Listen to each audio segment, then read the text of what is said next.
你怎么在这儿？严令使，好久不见。查案重地，怎么可以随意让不相关的人进来？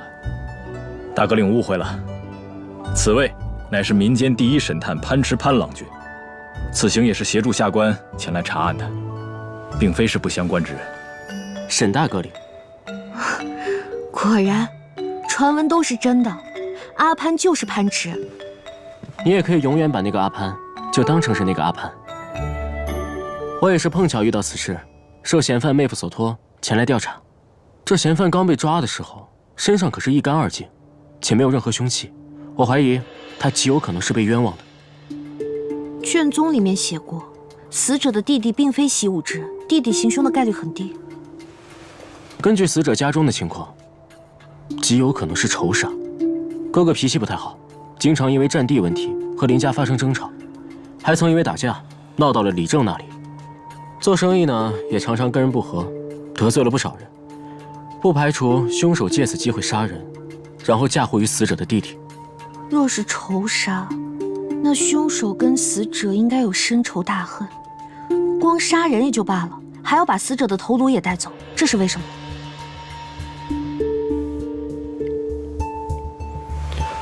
抛开作案动机不说，二位可能推断出是什么凶器所致。莫刺史不要着急，带我们细细检查一下。今日就到这儿吧。我饿了。莫刺史，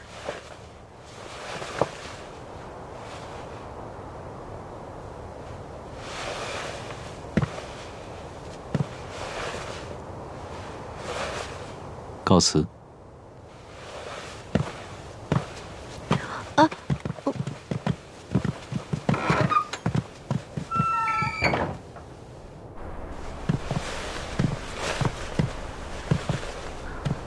你不是说先查案吗？怎么突然就饿了？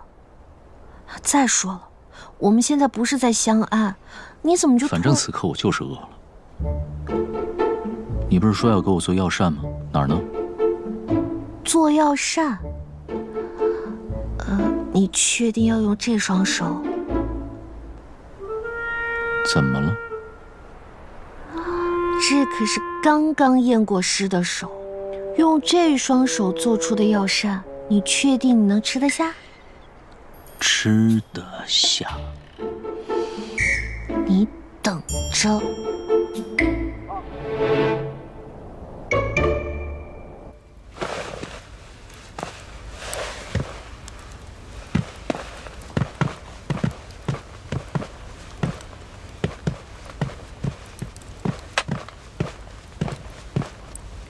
这还差不多，看他今日连个接风宴都不给准备，我还担心啊，这个小气的莫刺史会在客房上也苛待我们。景林，慎言。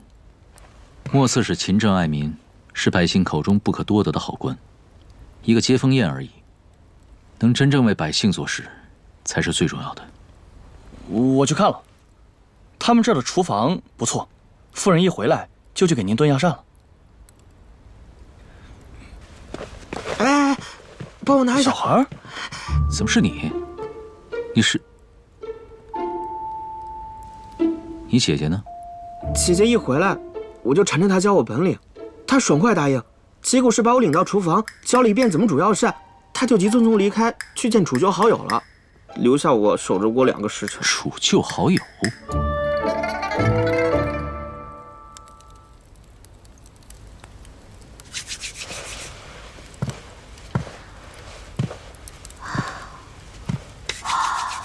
瀛洲少年燕原野，狐裘蒙茸列城下。暗号对了，可怎么是男生？不对，这声音还很熟悉。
你说帮我新曲作词，这都1月有余了，什么时候给我写啊？写。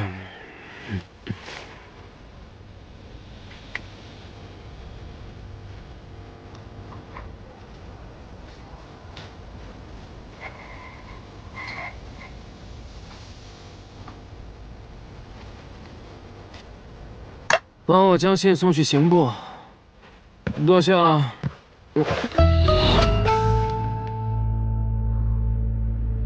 吴主事。这是我们前些日子对外公告征集疑难案件线索后的来信，我已经按照地域都整理好了。最上面的这个是呢？认了。啊？本官的话听不懂吗？认了。要实在现在没事儿，插地去。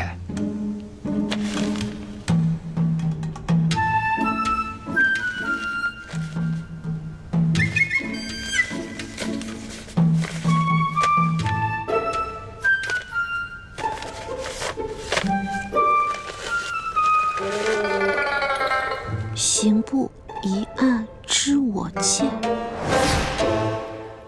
我只当是哪家江南的闺秀和我一样喜欢探案分析，这才有了第一封回信。这小迟迟其实是我随手起的名，这花是别人借给我的。那我叫错了，你为什么后来回信不纠正我啊？其实我是这么想的，既然我们是笔友，那无论我是小郎君也好，或是小娘子也罢，也不影响我们以笔会友，谈天说地，交流案情，不是吗？也对。你这么说来，倒是更畅快。对了，我也不知道你喜欢什么，我就特地去寻了一本《西域奇迹录》的孤本。这本书中记录了西域独有的工具以及技法，你看看，你喜不喜欢？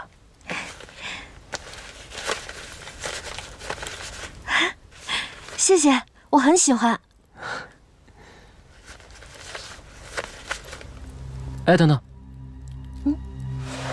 就是这页。你仔细观察一下这页的弯刀。今日你走之后，我又观察了一下，这无头尸的伤口，从伤口的角度以及平整度来看，应该不是直刃所致，而是曲刃。所以根据我的判断，这作案凶器应该是一把削铁如泥的特制弯刀。这种弯刀，我在西城的边境见过。这页纸上的弯刀只有刃口与死者颈部的刃口有微小的差别，构造近乎相似。所以究竟是不是这把，还有待我们继续勘查。西域弯刀，怪不得我今日苦思冥想，也没能想到用的是什么凶器，原来是我从未见过的凶器。看来我真得好好读一下这本书了，多认识一些西域兵器，也许还能在这里面找到线索。我这次来甘南道，除了查案，还有件更重要的事。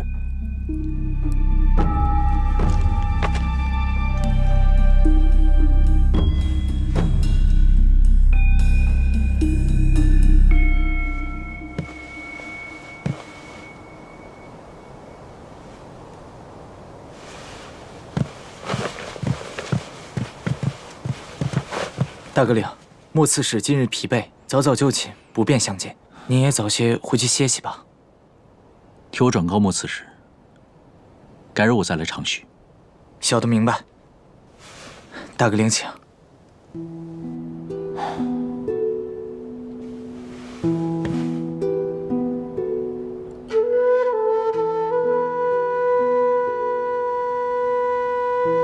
如梦如现，忽零落。木匣何处，履凭空。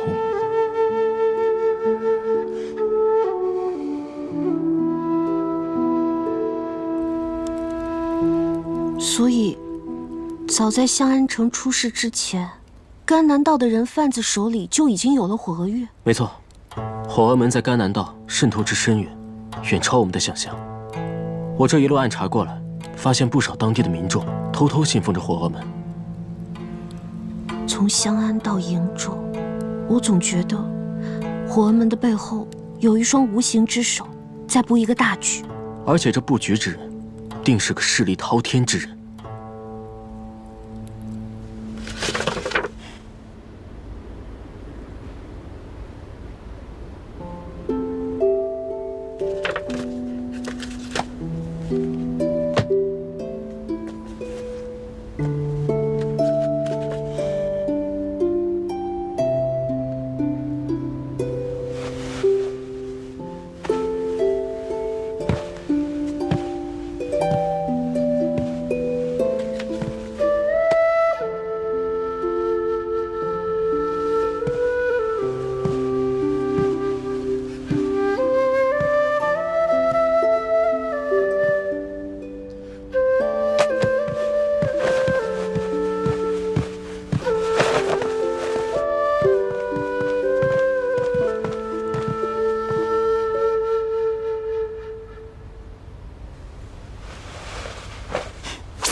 不知不觉都已经聊了这么久了，夜深了，我该回去了。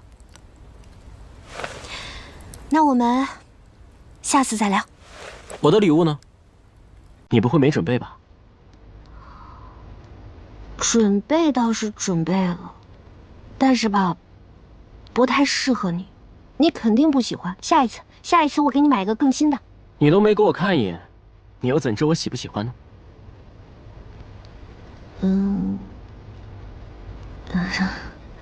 是你自己非要看呢。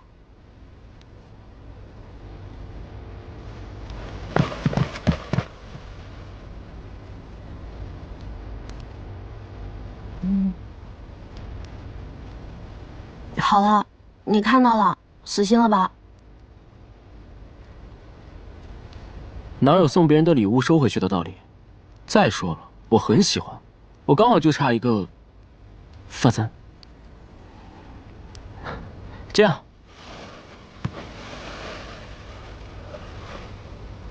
亲手帮我戴上吧。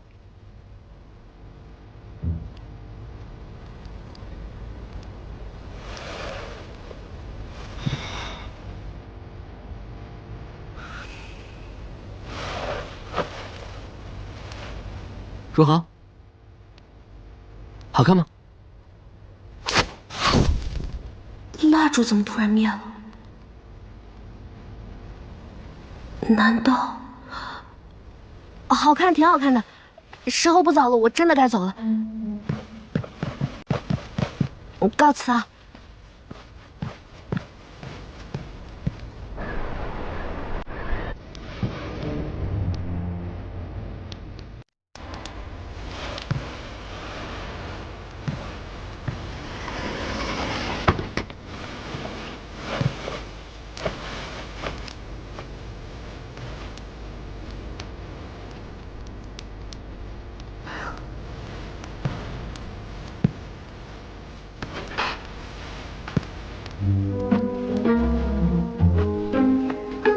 这么晚了，是打算为我守夜吗？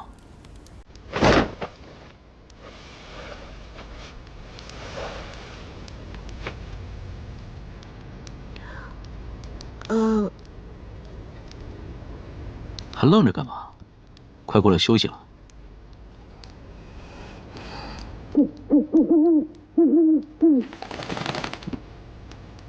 算了，又不是没在一张床上睡过，入得了风寒，那才是自讨苦吃。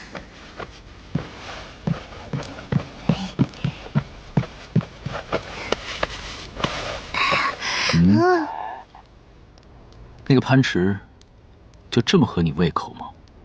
什么合我胃口？哦，你说他，我跟他确实挺有默契的。你这是做事，你再这样，我就不客气了。不客气？我倒是要看看，你要怎么个不客气法。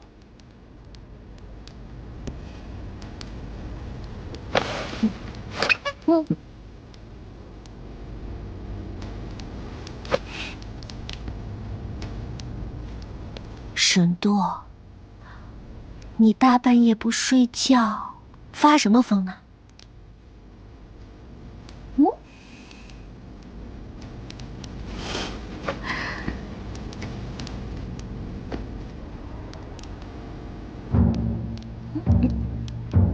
有人击鼓申冤。堂下何人击鼓？又有何冤情？回大人的话，草民名叫杜福生，是一名药材商人。今日正是家中小女杜小婉与李弘发之子李子墨成亲之日，却不成想发生了怪事。小女在迎进门的时候还在，婚宴结束入房行合卺之礼的时候，却发现小女不见了。事发突然，又遍寻不见，我们这才来报官。大喜之日，宾客众多，这可不好查。你们可有宾客名单？有，在这里。呈上来。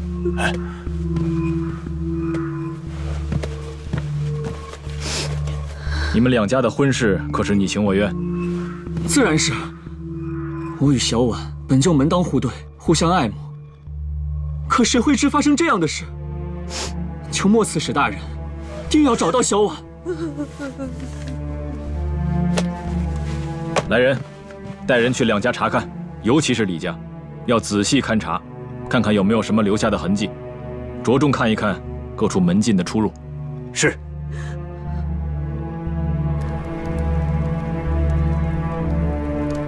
莫刺史，宾客名单已经核对过了，大部分人仍在，只有少数人不在。找到之后全都带回来。是。怎么了？大人，若是我们都出去找人了，这现场查案恐怕人手不够。莫刺史，若人手不足，我的内卫可以帮忙。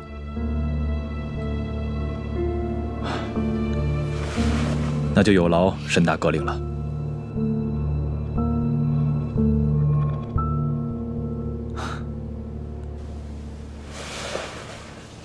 景林。是。去吧。是。你们跟我走，你们也跟我走。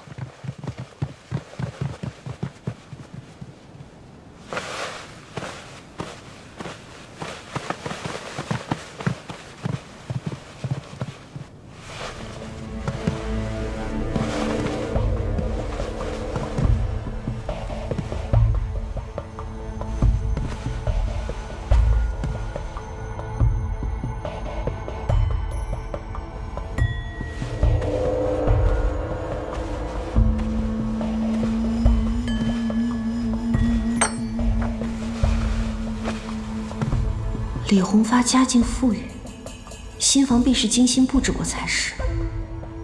屋内并没有打斗过的痕迹。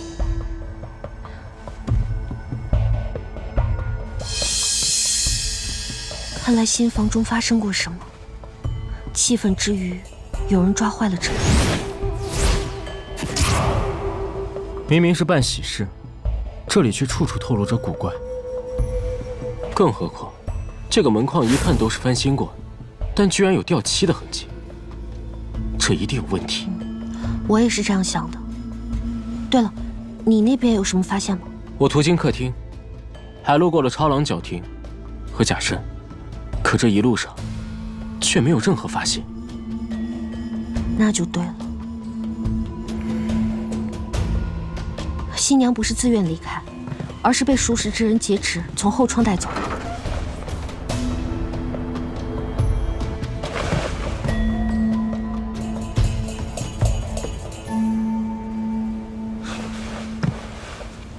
眼下有这么要紧的案子，二位还有心情在这里闲聊？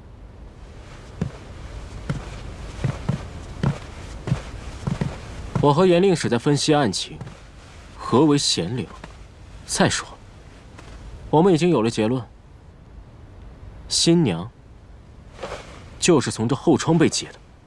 行了，现在该轮到某些人忙活了，赶紧吩咐下去寻人吧。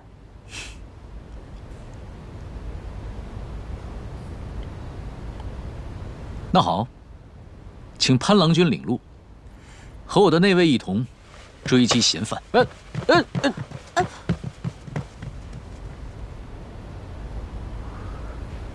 你们为何半途离席？家中下人来报，孩子病了，我那口子也不会看孩子呀。是当时天色都这么晚了，难不成还要折腾到天明去啊？哎，刺史大人，这件事情您可千万别跟我夫人说呀。我也是过来看看我那外室。那当时婚礼上有没有发生什么奇怪的事情？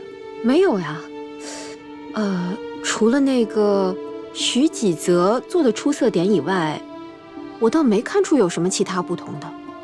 哎呀，这徐几泽也真是难为他了。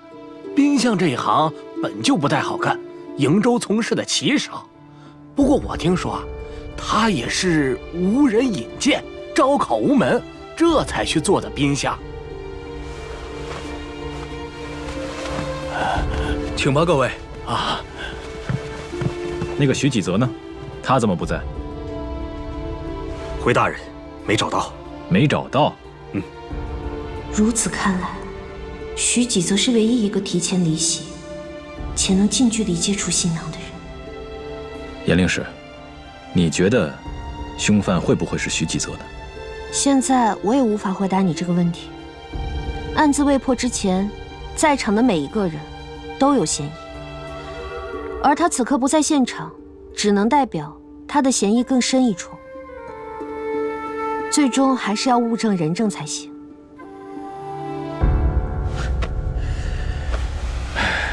果然是沈大阁领的夫人，年纪虽轻，说话办事滴水不漏，自有一套规矩在。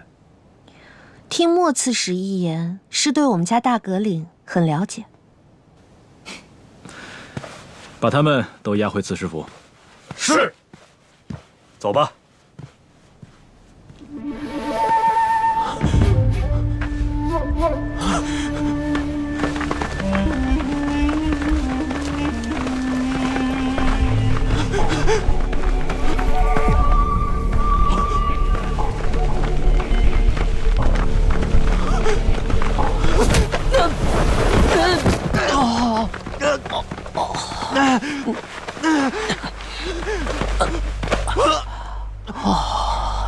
求你们不要杀我！别杀我！别杀我！你是何人？为何夜半在此惊慌逃窜？我叫徐几泽！别杀我！别杀我！那边死人了！那边。徐几泽，你是那个宾相？把人交给莫刺史。哦，好你个沈度啊！把一介平民丢出去拦路，这就是内卫府的作风吗？内卫府的作风，是杀人如麻的机器，还是夜指小儿啼哭的瘟神？潘郎君想要的是哪一种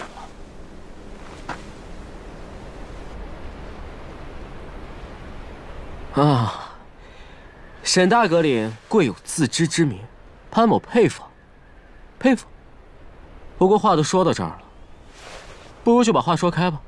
你这处处针对我，处处看我不顺眼，既然如此，你干嘛非得拉着我一起追凶呢？潘郎君也有自知之明，自知碍了我的眼，为何还频频出现？我那是破案需求，迫不得已。破案需求，见我到场便得寸进尺，也是迫不得已。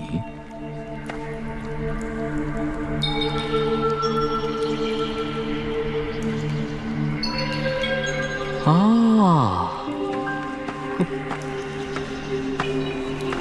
救命啊！怎么没声了？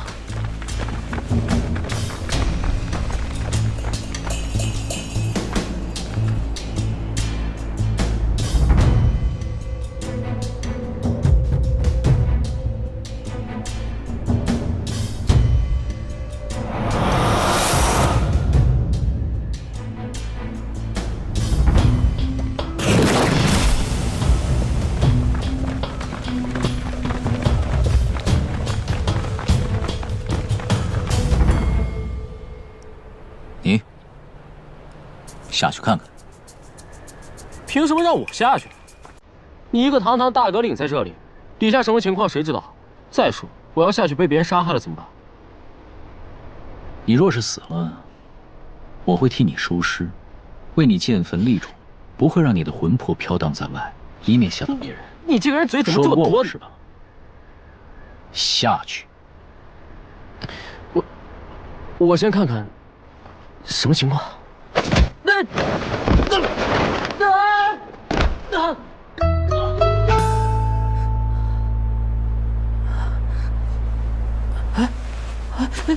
你是？别怕，我来救你上去。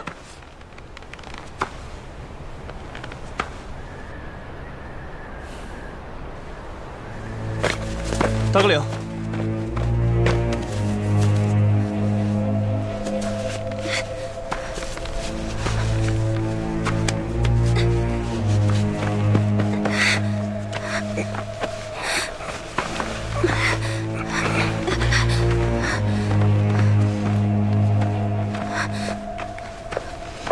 你就是今天那位新娘？是，我就是杜小婉，大人救我呀，大人！下面还有一个人，还有一个。你还算你有良心，我自己爬上来了。哎呦，我的腰！亏你还是个大哥领，你到底懂不懂江湖道义？一次又一次陷害我。不是你，还有一个死人。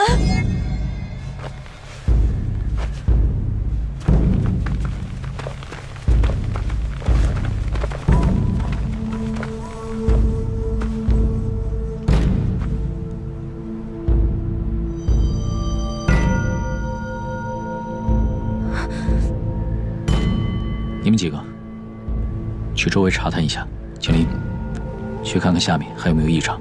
是。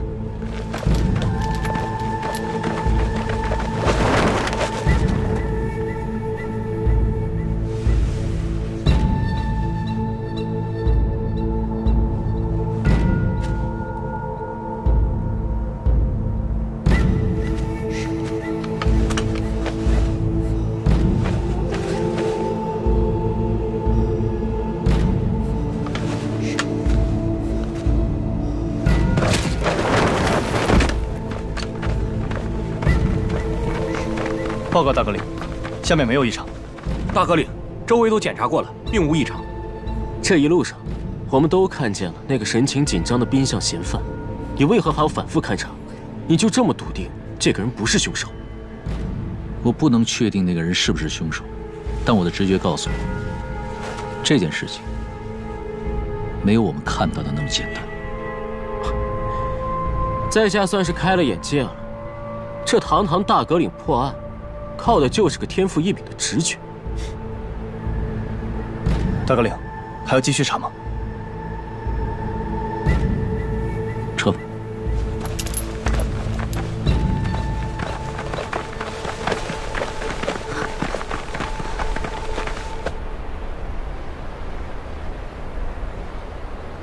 住手！你住手！你这个小娃子，你跑哪儿去了？你说呀！住手！公堂之上不得放肆。徐继泽，本官问你，杜娘子失踪一案，可与你有关？冤枉啊，刺史大人！杜娘子被人掳走一事跟我没有关系，我只是想去营救。那你可有人证物证证明这一点？大人，当时事发突然，我也是着急去救人，并没有人看到这一切，但我所言句句属实，还请大人明鉴。那就是没有人证物证了。夫人，大哥领回来了。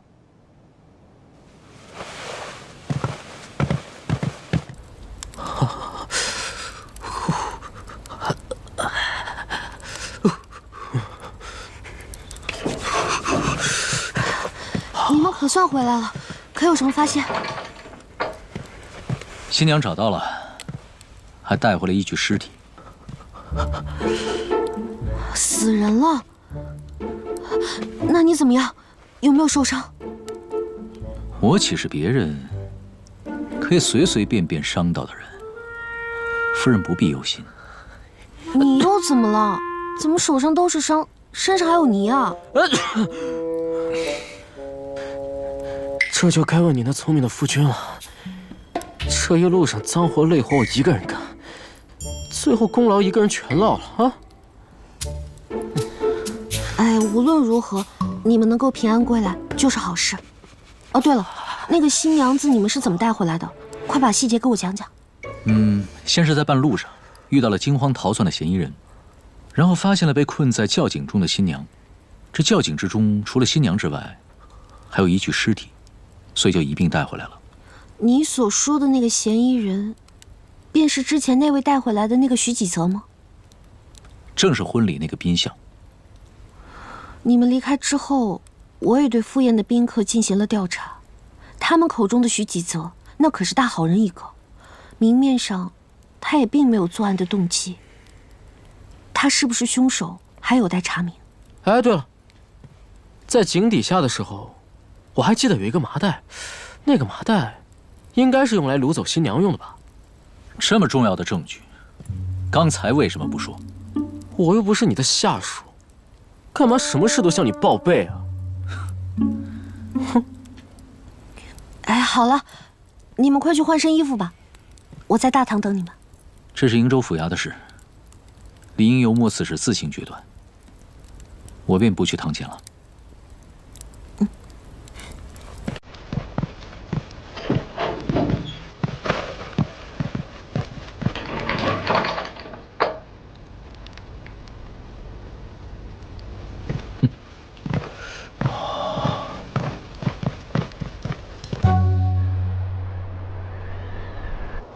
大人无凭无据就将我抓来，草民冤枉啊！我是为了救杜娘子才以身犯险的。刚才错过了一些，杜娘子人已经找到，我现在也毫无头绪。她也未受到伤害，只是崴了脚。刺史大人，是不是该对我换一种态度？此人还真是会给自己戴高帽，证据没上之前，把自己撇得一干二净，还要当堂求礼待。我还真是第一次看到如此嚣张的人。树若无皮，必死无疑。人不要脸，天下无敌。你这是不见棺材不落泪啊！莫刺史，潘某有新的政务要查。徐几泽，这个东西，你看着眼不眼熟？此物与我无关，定是凶手的东西，都是那个死者害的杜娘子。我就是来救人的，你们不要冤枉无辜啊！那你把你所看到的细细说来。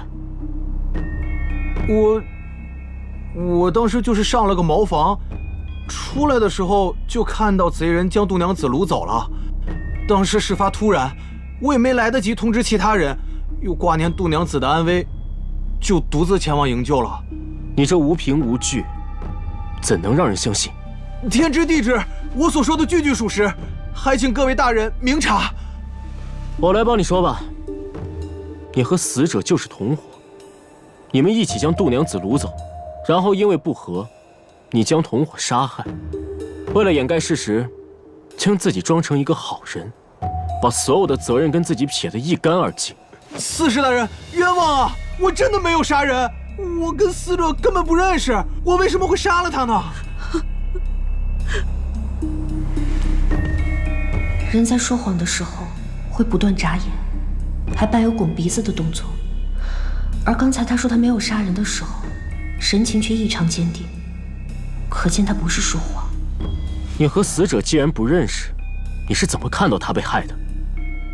我也没有亲眼看到死者被杀，我过去的时候人已经死了。按你说，你看到有人将杜娘子掳走，这个人可有什么特征？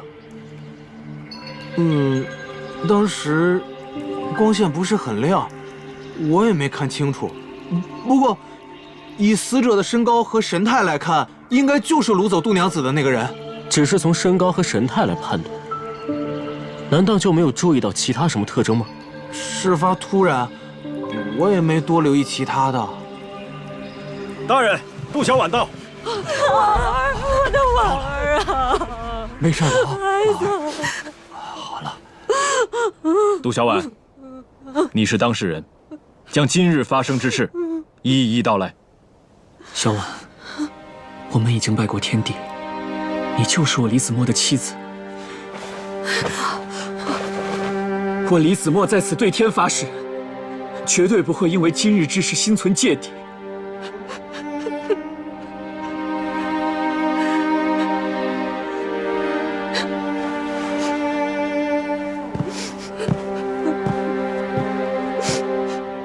杜娘子，我知道女子都注重声誉，让你无法开口。但你可有想过，如果不将凶手绳之以法，以后还会有更多小娘子难逃魔掌，她们也未必都如你一样有获救的机会。夫人，我们合力帮助刺史抓到凶手，可好？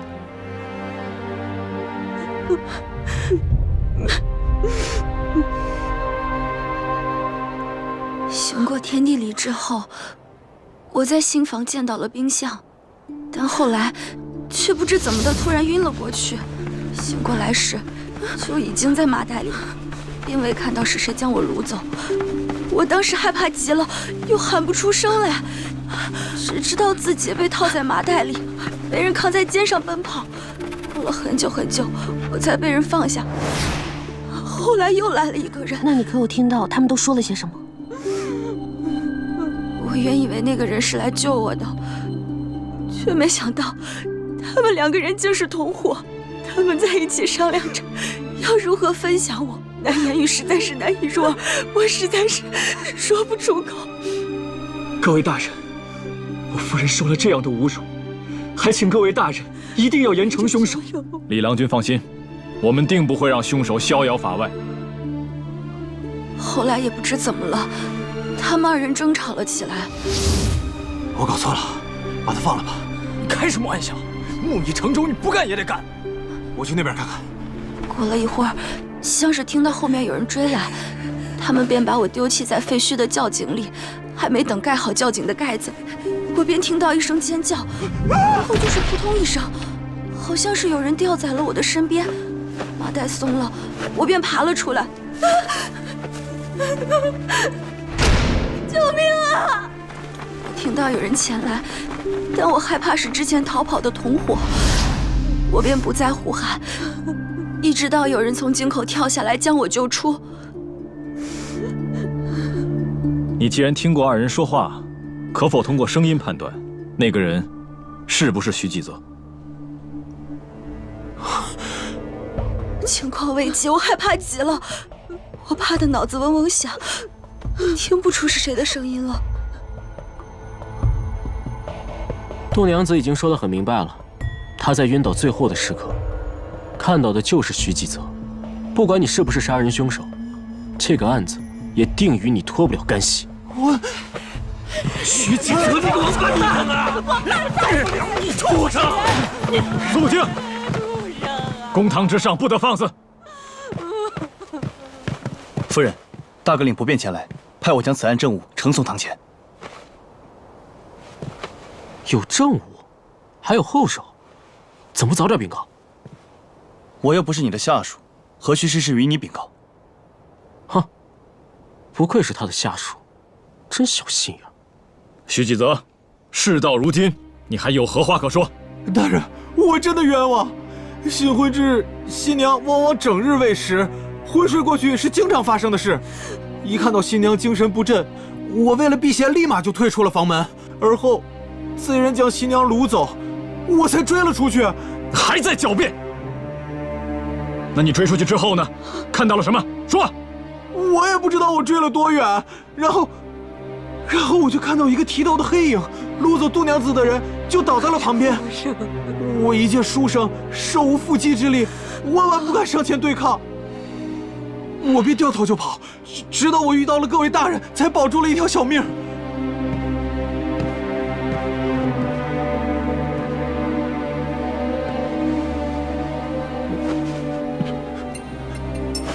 大人，这是做什么？男女授受不亲。许郎君这身衣服的绣样还真是精妙呢。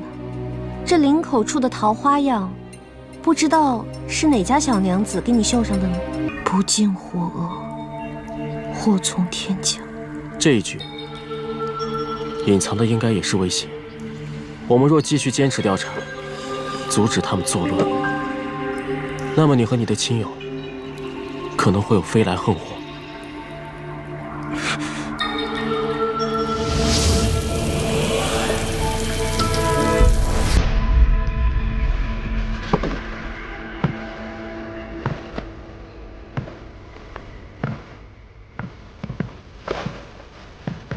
你怎么能和夫人说这些？你是不省心让夫人担忧吗？以他的才智，猜到这一层是迟早的事。我只是提早给他提了个醒。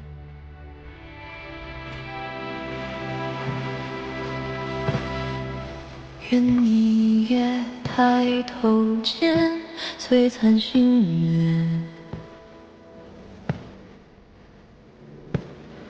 不管弱水三千，直到你的出现。时光中匆匆缘浅一面，温暖回忆里的冬天。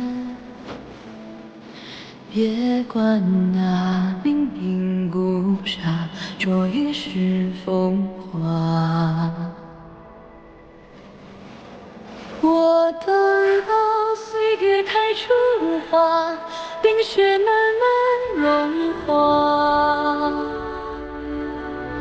我听到那温柔的话，他对她说：“哎呀。”怎么了？看过《郎中》了吗？哎，我没事，多谢关心。别强撑，我会担心的。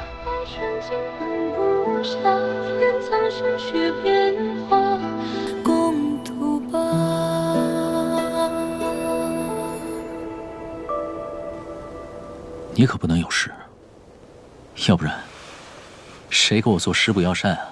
啊！沈多，我今日真的没有力气同你斗嘴。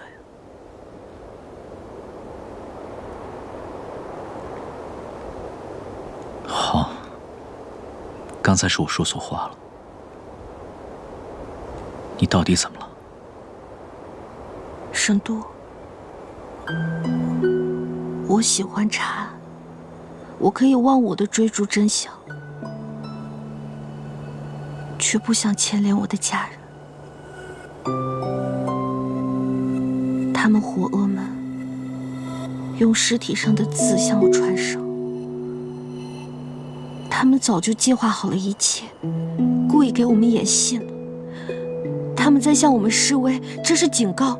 你是怕继续查下去会牵连到你的家人？在相安的时候，若非我们及时赶到，三姐他们早已没有了性命。若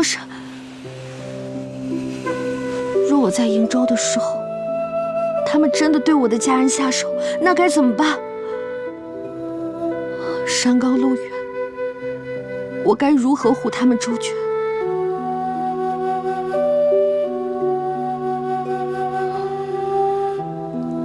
我思来想去，2个时辰，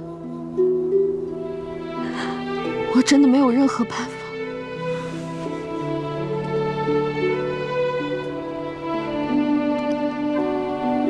如果你愿意的话，我派车送你回襄安。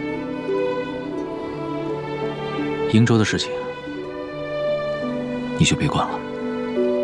那你呢？你怎么办？我？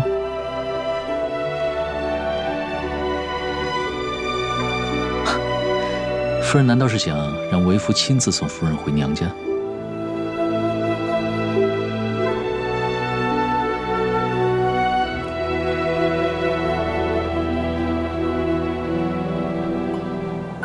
我们不能回去。你是内卫府的大阁领，我是刑部令史，我们此行是有任务的。我就知道你是绝对不会走的。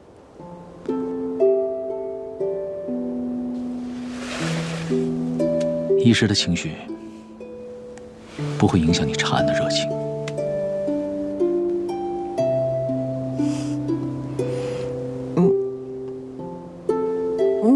装作你好像很了解我的样子啊。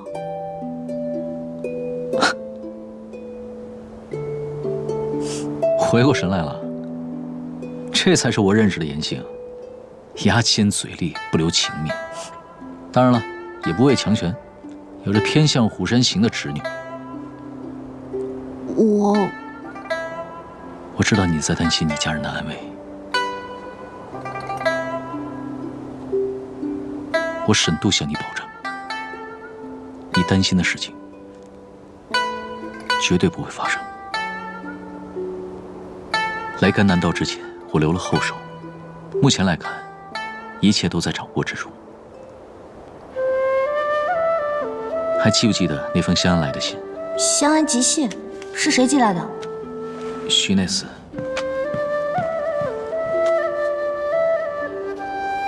我当然记得。每年寿衣节的时候，太皇太后都会去骊山温泉山庄休养，还会加上一些臣子家眷，随行休沐。徐内司来信是告诉我，已经将严府的人安排进了随行名单，在太皇太后的视线范围之内，我想任凭哪派都不敢造次。好你个沈度！不过话说回来啊，现在的确是有一件不是那么重要，但是不管怎么说，都与你有所关联的事。何事？那个无头尸案嫌犯的妹夫季大福来了。这个季大福呢，身份十分特殊，死者和嫌犯都是他妻子的亲哥哥。求求您给草民一条生路吧，行吗？我那舅子那案，什么时候才能结啊？这人头找不到，我认了。咱能不能让尸身早点入土为安呢？季大福，你稍安勿躁，此案尚在调查之中。莫刺史，你找我？听说你对此案有些新的建议。此案有些异象，我还在调查之中。我的建议是，将此案与新娘一案并案调查。若是并案，这查案的时长就会进一步拖长，那恐怕……潘郎君，什么意思啊？我看你这第一神探是浪得虚名啊，还立个什么从不与雇主照面的规矩。我看你就是怕事情办不成丢脸罢了。今日咱们就当着莫大人的面，你给我个痛快话，5日之内能不能结案，抓到凶手啊？若是抓不到，就把钱退给我，我好另觅高人。若是结不了案，我自会退钱。但我已经快查到凶手是谁了。哦，凶手是谁？凶手就是半面鬼。你的那个朋友为了不退钱抛出的鬼神论，还真奏效。那个季大福听完之后大惊失色，然后就告辞了。但莫刺史那边可就没那么好忽悠了。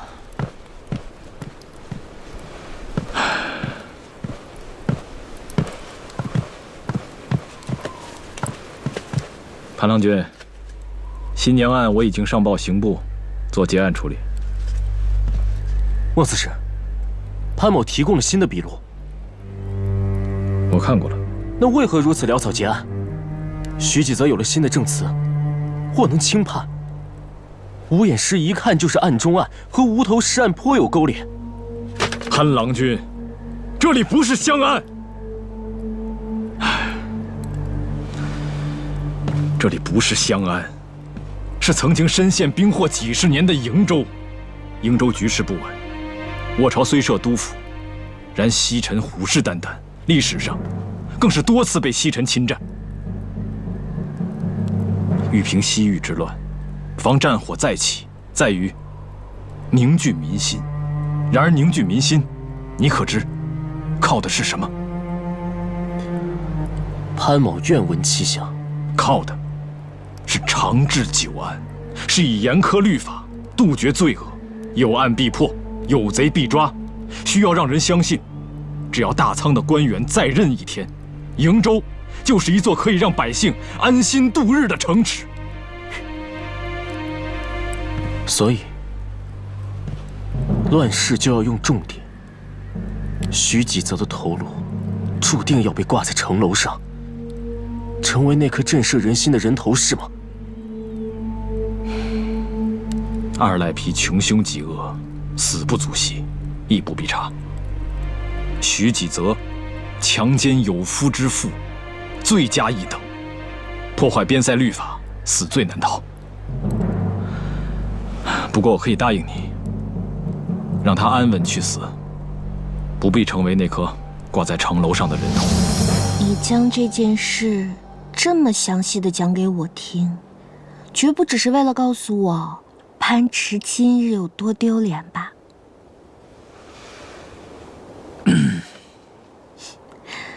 你是想告诉我，要多理解莫刺史插手案件、急于结案的举动。他的位置注定不能同我们一样，一心只追求案件的真相。你在提醒我，要多多注意莫刺史的处境，不能怀疑他有一颗爱民之心。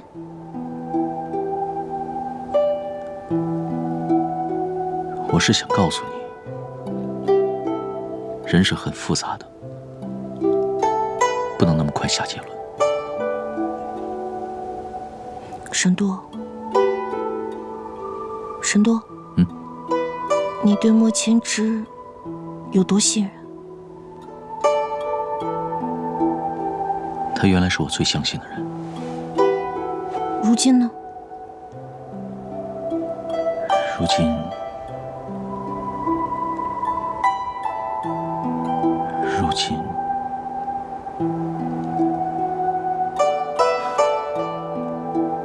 是我私心最想信任的人。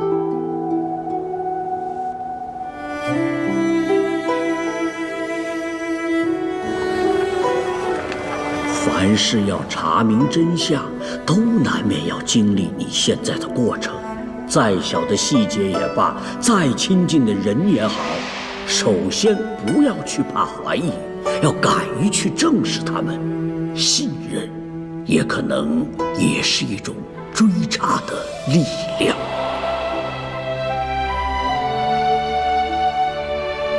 火峨门在瀛州渗透深远，神与墨关系密切。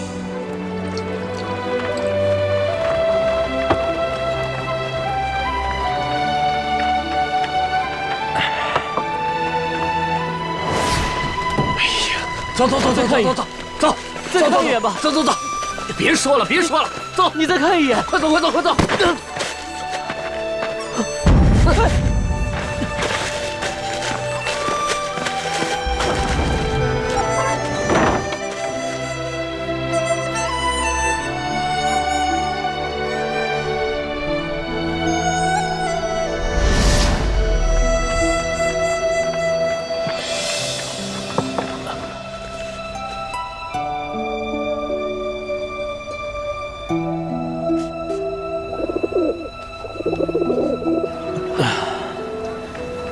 店家，再给我来壶酒。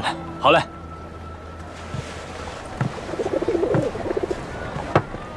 严杏，你怎么在这儿？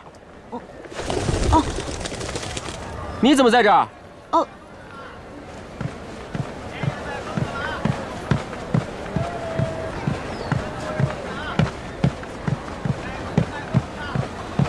看一看，客官看一看啊！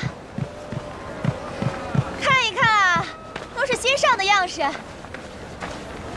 六娘，你来这儿做什么？我来遛鸽子。遛鸽子？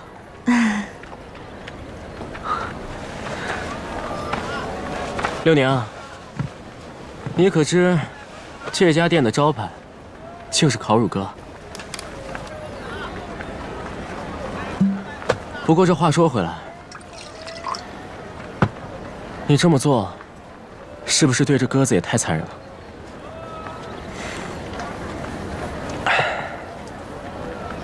让他自己亲眼看到自己这必死的命运。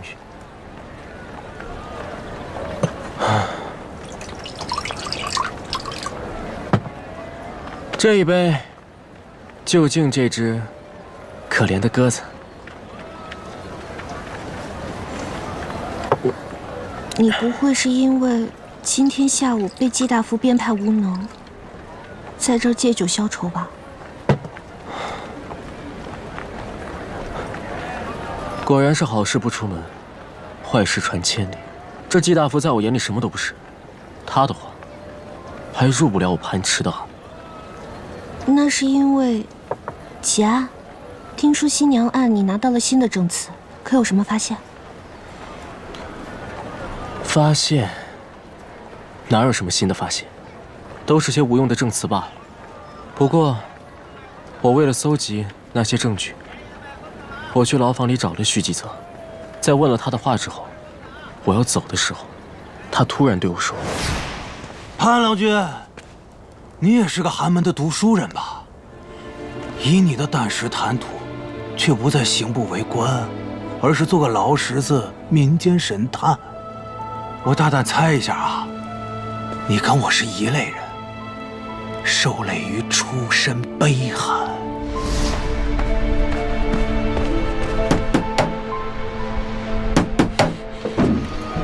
求你别关门，我的诗文已经呈交府上1月有余，不知黄阁老看过了没有？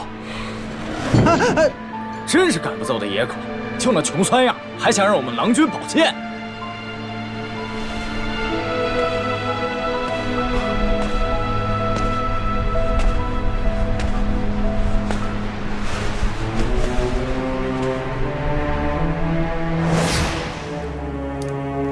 我和你道不同，我虽有再多不敢，也做不出向弱者泄愤的事情。弱者？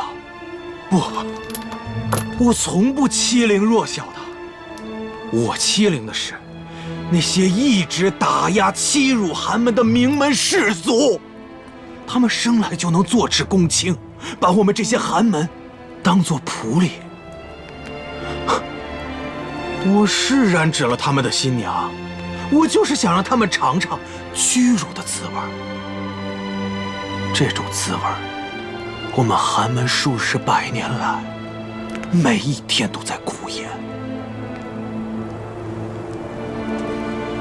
事已至此，你还不觉得自己有错？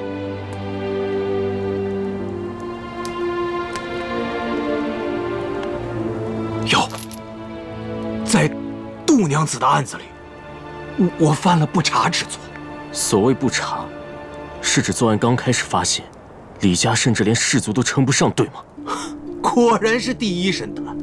杜娘子被绑出去以后，二赖皮说李家是大富之家，最早呢是由李弘发做小生意发家致富的，但是他一心想让儿子入仕，就因着是士农工商里的商，所以李子墨跟我一样。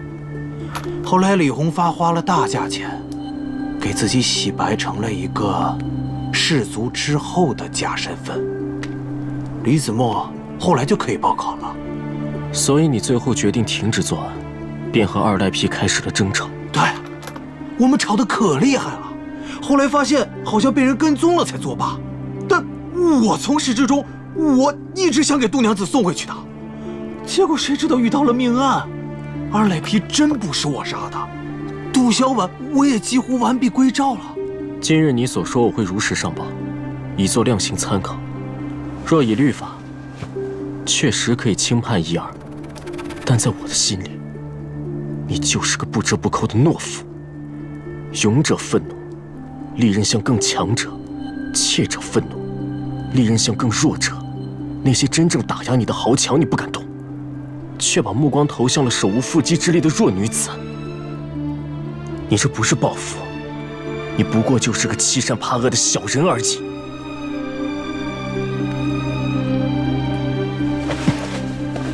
量刑早就结束了，我必死无疑。你们刚来瀛州啊，不了解这个莫刺史。我从我来的那一天起，我就没打算活着出去。你说的对，我是自作自受，自掘坟墓。不，我就不该生在这个世上。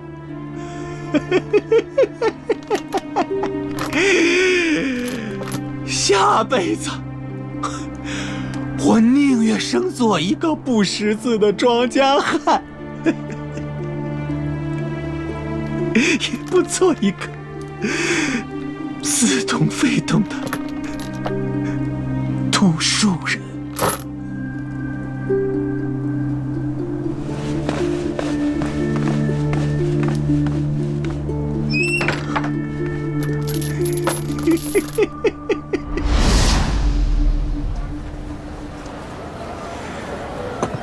你别喝了，店家，别再给他上酒了啊！给他来一碗羊肉汤面。行，好嘞。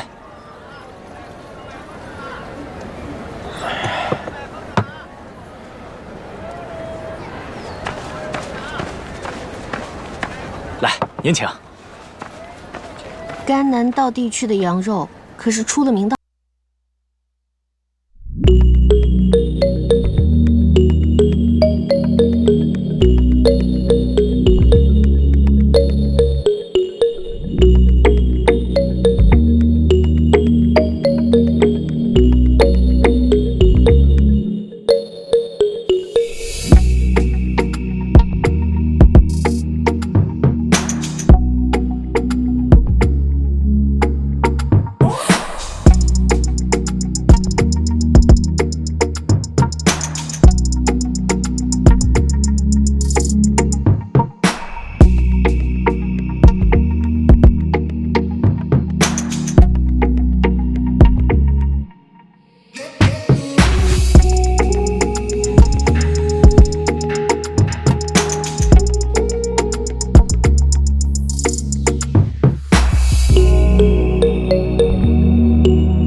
依我看，这沈度就是个纸老虎，只要你一句话，潘池我定是为你上刀山下火海，帮你脱离苦海。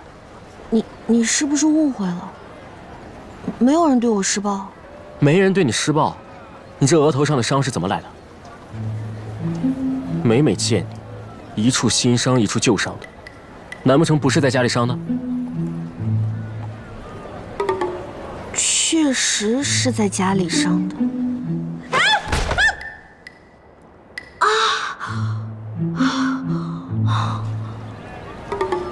哎，我怎么跟你解释呢？总之，沈都真的没有欺负我。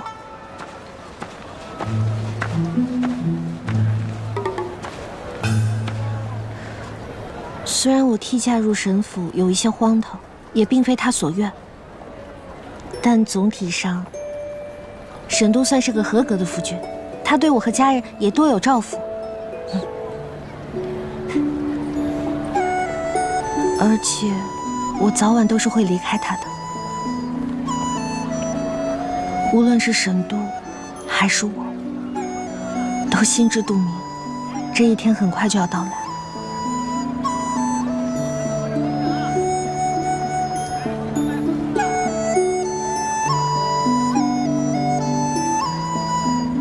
为何？因为他心里始终都有一个人，而那个人不是我。这个位置啊，本来就不是属于我的。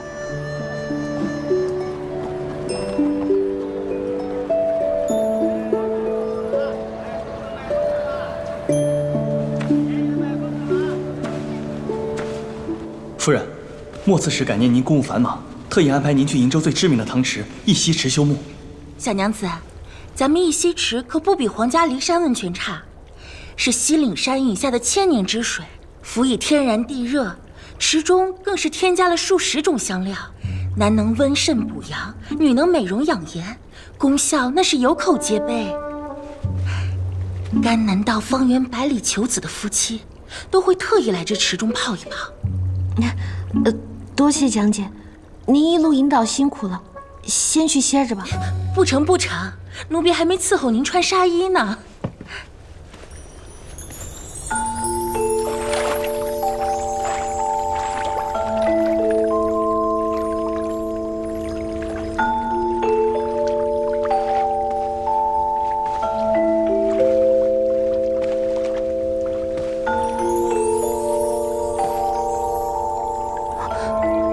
谁？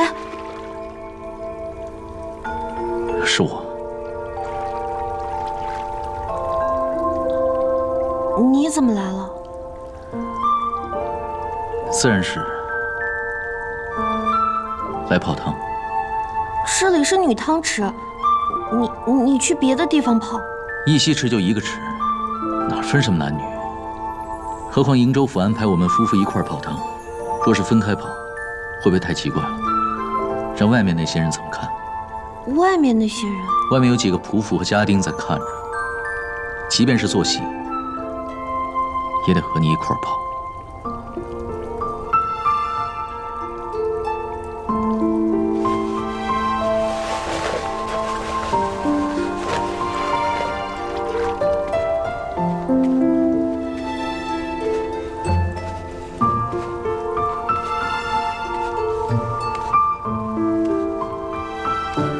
我下来了。哎，等一下，等一下，你先别下来，你背过身去，把眼睛闭上。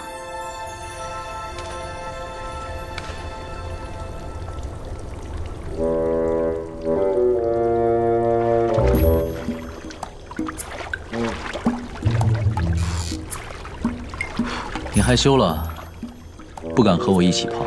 我才不是呢。我是怕你扭扭捏捏，到时候让我尴尬。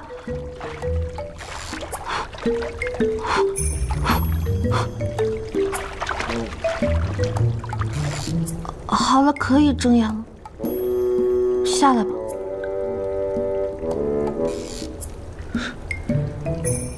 现在我什么也看不到了，从哪儿下来呢？糟了，他眼睛不好，早知道给他留一盏，等他下来了再处理的。你等着，我来扶你。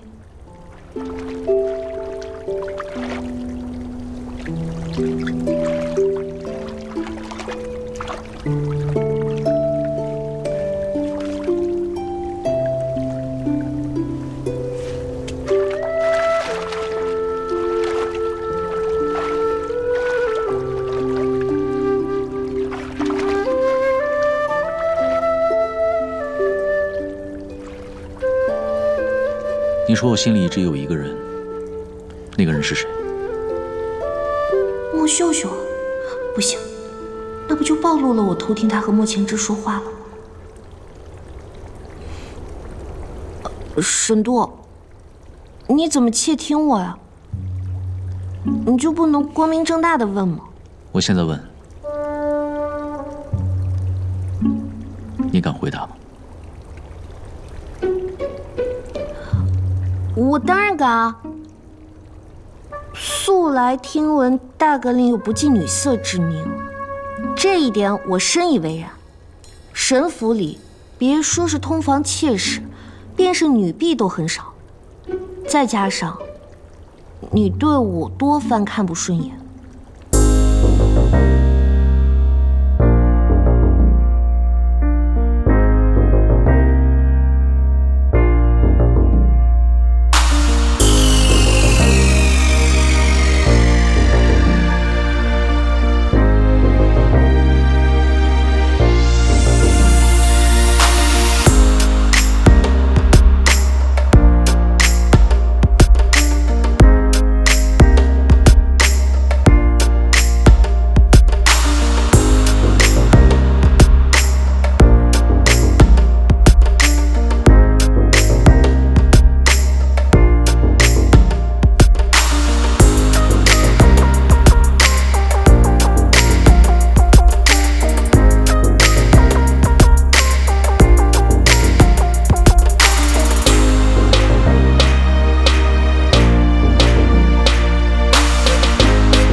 可笑的是，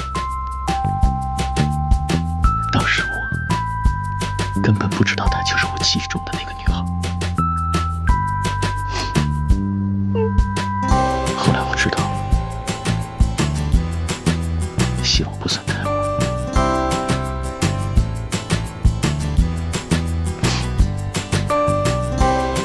我想告诉她，在我心里，从始至终，一直都是她。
你先说。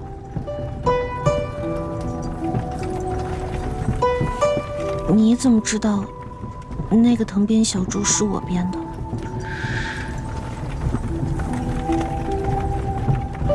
你这一路上犹豫了这么久，就问这个？嗯。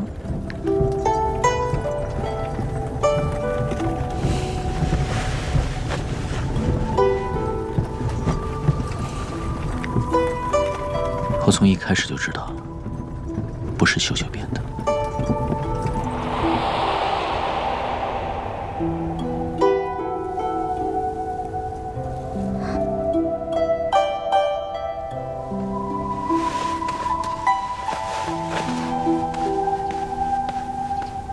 哇，你好厉害！我也想编个给阿杜哥哥当生辰礼物，可是我怎么编都编得很丑。你能不能和我换一下？好，拿去吧。谢谢，你人真好。我生辰那天收到了小猪，原本想寻个由头和你道谢，却得知你被家人劫走。当时我还满心沉浸在我爹没有不要我的幸福里，他因为公差来得迟了些，我也不曾注意到旁的。没想到你还一直留着藤编小猪。后来沈家就被抄家了，这个藤编小猪成了为数不多可以留下来的东西，我也就一直留着，也能让我想起我父亲教我藤编的那些好时光。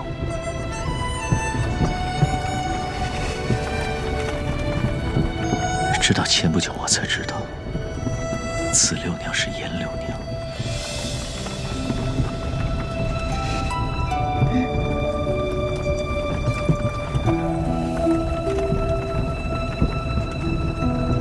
醉容素，你一直说要来接我，怎么后来没有来？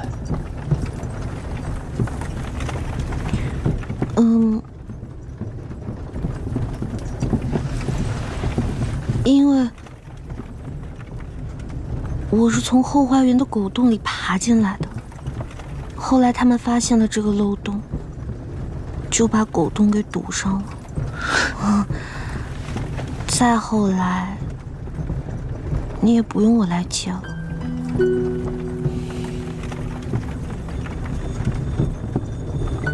谢谢。